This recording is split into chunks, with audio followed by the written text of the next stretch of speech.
வணக்கம். வாங்க, இன்னைக்கு நாம மத்தேயு 6வது அதிகாரத்துக்குள்ள ஒரு சின்ன பயணம் போகலாம். இது ரொம்பவே முக்கியமான ஒரு பகுதி. நம்மளோட விசுவாசத்தை வெறும் வெளிவேஷமா காட்டாம எப்படி ஒரு உண்மையான தனிப்பட்ட பக்தியா மாத்திக்கிறதுன்னு இயேசு ரொம்ப அழகா சொல்லியிருக்கார். அதத்தான் நாம இப்ப பார்க்க போறோம். சரி, முதல்ல இந்த ஒரு கேள்வியோட ஆரம்பிக்கலாம். நீங்க பண்ற பக்தி செயல்கள் எல்லாம் யாருக்காக? மத்தவங்க பார்க்கணும்னு செய்றீங்களா? இல்ல உண்மையிலே தேவனுக்காக செய்றீங்களா? இந்த ஒரு கேள்விக்குள்ள தான் இந்த முழு அதிகாரத்தோட சாராம்சமே அடங்கியிருக்கு. யோசிச்சுக்கிட்டே வாங்க. இந்த போதனைகள் எல்லாம் எங்கிருந்து வருதுன்னு தெரிஞ்சுக்கிட்டா இதோட அர்த்தம் இன்னும் ஆழமா புரியும். இது இயேசுவோட ரொம்பவே புகழ்பெற்ற மலை பிரசங்கத்தோட ஒரு பகுதி. இங்க இயேசு மக்கள் என்ன செய்றாங்க அப்படிங்கறத மட்டும் பார்க்கல, அவங்க அதை ஏன் செய்றாங்கங்கிற அவங்க மனசோட நோக்கத்தை தான் பார்க்கறார். இது வெறும் வெளிப்படையான செயல்களை பத்தினது இல்ல, நம்ம உள்ளத்தை செதுக்கிறத பத்தினது. சரி, இப்போ இயேசு 3 முக்கியமான ஆன்மீக பழக்கங்களை எடுத்துக்கிறாரு. தர்மம் செய்யறது, ஜெபம் பண்றது, அப்புறம் உபவாசம் இருக்கிறது. இது மூணுமே எல்லாருக்கும் தெரிஞ்ச விஷயம்தான். ஆனா அவர் இது ஒவ்வொன்னுக்கும் ஒரு புரட்சிகரமான ஒரு புது கோணத்தை காட்டுறாரு. அது என்னன்னு ஒன்னொன்னா பார்க்கலாம் வாங்க. முதல்ல தர்மம். நீங்க செய்யற உதவிய ஊருக்கே தம்பட்டம் அடிச்சு மத்தவங்க கைத்தட்டணும்னு எதிர்பார்த்தா உங்களுக்கு கிடைக்க வேண்டிய பலன் கிடைச்சிடுச்சு. அவ்வளவுதான் இயேசு சொல்றாரு. அது வெறும் தற்காலிகமான ஒரு பாராட்டு.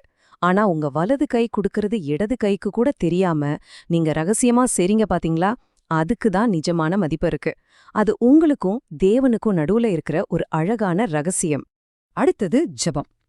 மத்தவங்கள கவரணும்னு புது இடத்துல நின்னு பெரிய பெரிய வார்த்தைகளை போட்டு சத்தமா ஜெபம் பண்றத இயேசு கடுமையா எதிர்க்கிறார். அவர் என்ன சொல்றாருன்னா, ஜெபம்ங்கிறது ஒரு நாடகம் இல்ல, அது ஒரு உரையாடல். உங்க ரூமுக்குள்ள போய் கதவை சாத்திட்டு உங்க அப்பா கிட்ட பேசுற மாதிரி பேசுங்க. அதுதான் உண்மையான உறவு. இதுக்கு ஒரு அருமையான மாடலா தான் அவர் கர்த்தருடைய ஜெபத்தையே நமக்கு சொல்லிக் கொடுத்தார். மூணாவதா உபவாசம். இதையும் இயேசு அப்படியே தலைகீழா மாத்துறார். பாருங்க, நான் உபவாசம் இருக்கேன்னு எல்லாருக்கும் தெரியற மாதிரி முகத்தை சோகமா வச்சுக்கிட்டு ரொம்ப பலவீனமா இருக்கிற மாதிரி காட்டிக்கிறதுல எந்த அர்த்தமும் இல்ல. உபவாசம்ங்கிறது மத்தவங்களோட பரிதாபத்தை சம்பாதிக்கிறதுக்கு கிடையாது.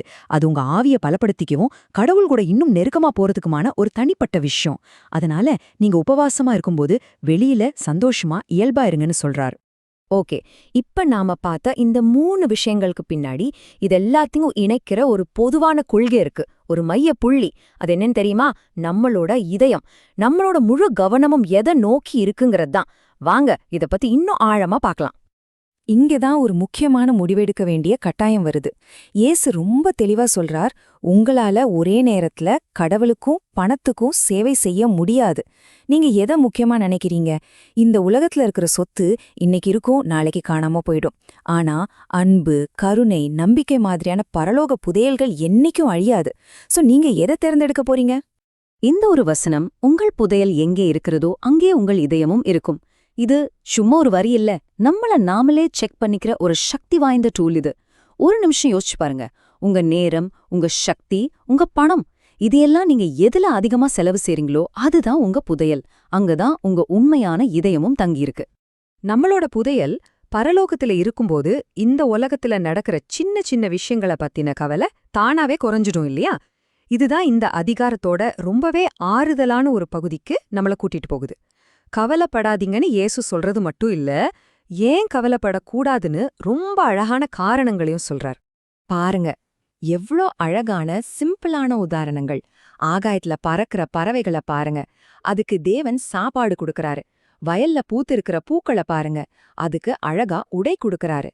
இப்போ சொல்லுங்க, அவரோட சாயல்ல படைக்கப்பட்ட உங்கள அவர் எவ்ளோ அதிகமா பார்த்துப்பார்? இது வெறும் நம்பிக்கை மட்டும் இல்ல, இது ஒரு லாஜிக்கலான வாதம். அப்போ கவலைக்கான நிரந்தர தீர்வு என்ன? இதுதான். முதலாவது, தேவனுடைய ராஜ்யத்தையும் அவருடைய நீதியையும் தேடுங்கள், அப்பொழுது இவைகளெல்லாம் உங்களுக்கு கூட கொடுக்கப்படும். இது வெறும் ஒரு அட்வைஸ் இல்ல, இது ஒரு வாக்குறுதியோட வர்ற கட்டளை. உங்க வாழ்க்கையோட பிரையாரிட்டிஸ மாத்துங்க. முதல்ல கடவுளோட விஷயங்களுக்கு இடம் கொடுங்க. அப்படி செஞ்சா உங்களுக்கு தேவையான மத்த எல்லாமே உங்களை தேடி வரும்னு அவர் வாக்கு கொடுக்கறார். இது நம்ம சிந்தனைய மொத்தமா மாத்துறதுக்கான ஒரு அழைப்பு. சரி, நாம இந்த அதிகாரத்தை அலசி பார்த்ததிலிருந்து ஒரு விஷயம் ரொம்ப தெளிவா புரியுது. உண்மையான விசுவாசங்கிறது நம்ம வெளி தோற்றத்துல மத்தவங்க பாக்குறதுல இல்ல, அது நம்ம உள்ளுக்குள்ள நடக்கிற ஒரு ஆழமான ஒரு நேர்மையான மாற்றத்தை பத்தினது. அப்போ இதையெல்லாம் எப்படி நம்ம வாழ்க்கையில கொண்டு வரது? சுருக்கமா சொன்னா மத்தேயு 6 நமக்கு 5 படிகளை கத்துக் கொடுக்குது. கொடுக்கும்போது நேர்மையா ரகசியமா கொடுங்க. ஜெபம் பண்ணும்போது உண்மையா பேசுங்க. உபவாசம் இருக்கும்போது தாழ்மையா இருங்க. உங்க கவனத்தை பரலோகத்து மேல வைங்க. கடைசியா கவலைப்படாம நிம்மதியா வாழுங்க. இதுதான் உண்மையான விசுவாசத்துக்கான பாதை. சரி, இந்த பகுதியை ஒரு சுருக்கத்தோட முடிக்காம இந்த சில கேள்விகளோட உங்களை விட்டுட்டு போறேன். உங்களையே கேட்டு பாருங்க. ஏன் நம்பிக்கை நிஜமானதா இல்ல மத்தவங்க பாக்குறதுக்கான ஒரு வேஷமா? ஏன் தேவைகளை எல்லாம் தேவன் பாத்துப்பாருன்னு நான் உண்மையாவே நம்புறேனா? நான் எந்த புதையல சேர்த்துட்டு இருக்கேன்? உலக புதையலையா இல்ல பரலோக புதையலையா? இந்த கேள்விகளுக்கான பதில்தான் மத்தேயு 6 நம்ம ஒவ்வொருத்தரோட இதயத்திலையும் விதைக்க விரும்புற விதை.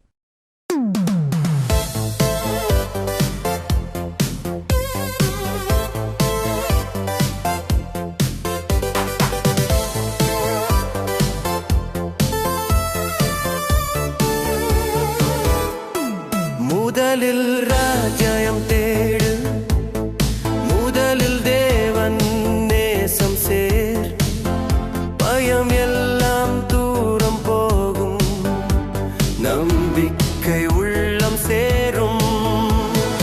அடிக்கிற கை சத்தம் செய்யாதே, அன்பு மட்டும் அமைதியா பேசட்டும்.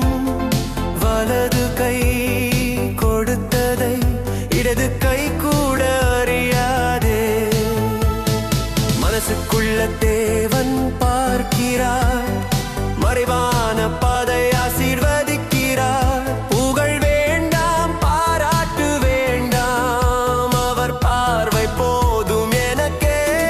முதலில் ராஜ்யம் தேடு, முதலில் தேவன் நேசம் சேர், பயம் எல்லாம் தூரம் போகும், நம்பிக்கை உள்ளம் சேரும்.